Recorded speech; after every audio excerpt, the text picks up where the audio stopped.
Vibrant Gujarat vision Gujarat 2047 મુખ્યમંત્રી ભૂપેન્દ્રભાઈ પટેલના નેતૃત્વ હેઠળની સરકારે પ્રધાનમંત્રી નરેન્દ્રભાઈ મોદીના માર્ગદર્શન હેઠળ એક વ્યૂહાત્મક રોડમેપ તૈયાર કર્યો છે. 2047 સુધીમાં વિકસિત ભારતના રાષ્ટ્રીય ધ્યેયની પૂર્તતા કરવા વિકસિત ગુજરાત એટ 2047 યોગદાન આપશે. વાઇબ્રન્ટ ગુજરાત ગ્લોબલ સમિટ, જે ગુજરાત સરકાર દ્વારા રોકાણ આકર્ષવા, વ્યાપાર સહયોગને પ્રોત્સાહન આપવા અને સમાવેશી તેમજ ટકાઉ વિકાસને પ્રોત્સાહન આપવા માટે આયોજિત દ્વિવાર્ષિક પ્રોગ્રામ છે. 2003માં ગુજરાતના તત્કાલીન મુખ્યમંત્રી અને હાલના પ્રધાનમંત્રી નરેન્દ્ર મોદી દ્વારા વાઇબ્રન્ટ ગુજરાતની પરિકલ્પના કરાયેલી. આ સમિટ ગુજરાત અને દેશમાં જ્ઞાન શેર કરવા, વ્યૂહાત્મક ભાગીદારી બનાવવા અને આર્થિક વિકાસને વેગ આપવા માટે વ્યાપાર નેતાઓ, રોકાણકારો, નીતિ નિર્માતાઓ અને વિચારશીલ નેતાઓ માટેનો એક વૈશ્વિક મંચ છે. ગુજરાત મોડેલની સફળતા પાછળ વાઇબ્રન્ટ ગુજરાતનો મોટો ફાળો છે. લાખો કરોડો રૂપિયાના રોકાણ અને વ્યાપાર માટેનું શ્રેષ્ઠ વાતાવરણ થકી રોજગારીના અવસરથી ગુજરાત દેશનું આર્થિક એન્જિન બન્યું છે. ગુજરાતની આ ઇમેજને વોકલ ફોર લોકલથી વધુ ઉજાગર કરવા અને વિકાસનો લાભ રાજ્યના દરેક ખૂણે પહોંચાડવાની નવી પહેલ પ્રધાનમંત્રીના દિશાદર્શનમાં વાઇબ્રન્ટ ગુજરાત રિજિયોનલ કોન્ફરન્સના આયોજનથી સરકારે કરી છે. વાઇબ્રન્ટ ગુજરાત રિજિયોનલ કોન્ફરન્સથી રાજ્યના વિવિધ પ્રદેશોની આગવી વિશેષતા, ઔદ્યોગિક ક્ષમતા અને આર્થિક વિકાસ સંભાવના સાથે સાંસ્કૃતિક વિરાસતને વધુ વ્યાપક સ્તરે ઉજાગર કરવામાં આવી છે.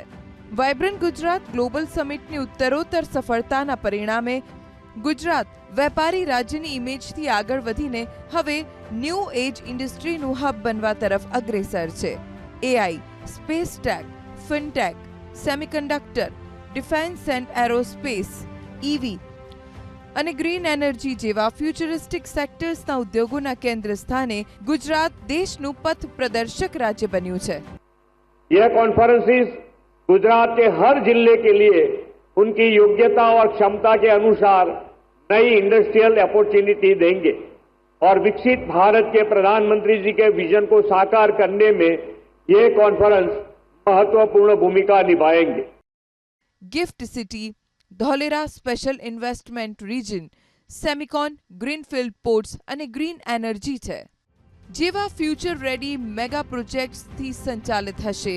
આવા ફ્યુચરિસ્ટિક મેગા ડેવલપમેન્ટ પ્રોજેક્ટ સહિત રિજનલ ઇન્ડસ્ટ્રીયલ સ્ટ્રેન્થને પરિણામે વાઇબ્રન્ટ ગુજરાત રિજનલ કોન્ફરન્સીસ રોકાણકારોને રિજનલ ઇકોસિસ્ટમ સાથે સીધા જોડાણનો અવસર પૂરો પાડશે.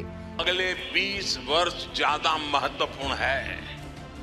यही समय है जब भारत को एक ऐसा रोड मैप बनाना होगा जो उसे 2047 तक एक विकसित आत्मनिर्भर राष्ट्र के रूप में हम उसको दुनिया के सामने प्रस्थापित करेंगे. ભારત સરકાર દ્વારા બિઝનેસ રિફોર્મ એક્શન પ્લાન અને ઇઝ ઓફ ડુઇંગ બિઝનેસ રેન્કિંગમાં ગુજરાતે ટોચનું સ્થાન જાળવી રાખ્યું છે. એટલું જ નહીં, સનરાઇઝ સેક્ટર્સ એવા semiconductor, renewable energy, green hydrogen, defence, aerospace જેવા ક્ષેત્રોમાં રોકાણો આકર્ષિત કરવામાં પણ ગુજરાત સફળતાપૂર્વક આગળ રહ્યું છે. ટેક્સટાઇલ, મેડિકલ, સોલાર, એઆઈ જેવા ક્ષેત્રોના નવા રોકાણથી નવી જ તકો પ્રાપ્ત થશે તેવો ઉદ્યોગપતિઓ વિશ્વાસ વ્યક્ત કરી રહ્યા છે. આ વખતની વાઇબ્રન્ટ સમિટની અંદર રિન્યુએબલ એનર્જી, ઇન્ફ્રાસ્ટ્રક્ચરની સાથે સાથે સેમિકન્ડક્ટર અને બેટરી ઓપરેટ મેન્યુફેક્ચરિંગ પ્લાન્ટ્સના અંદર પણ રોકાણ થવા જઈ રહ્યું છે. આનાથી ફક્ત ગુજરાતનો આર્થિક વિકાસ નથી થતો, પણ એની સાથે સાથ આજે ગુજરાતનું યુવાધનને નોકરીઓ પણ મળે છે. વાઇબ્રન્ટ ગુજરાત એક મેજર કોન્ટ્રીબ્યુટર છે ગુજરાત ગવર્મેન્ટ, ગુજરાત સ્ટેટને fastest growing state of India બનાવવા માટે.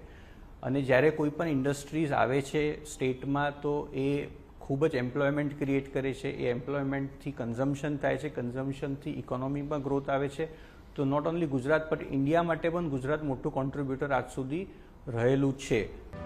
વાઇબ્રન્ટ ગુજરાત સમિટની 2 દશકની સફળતાનું પરિણામ સૌની સમક્ષ છે.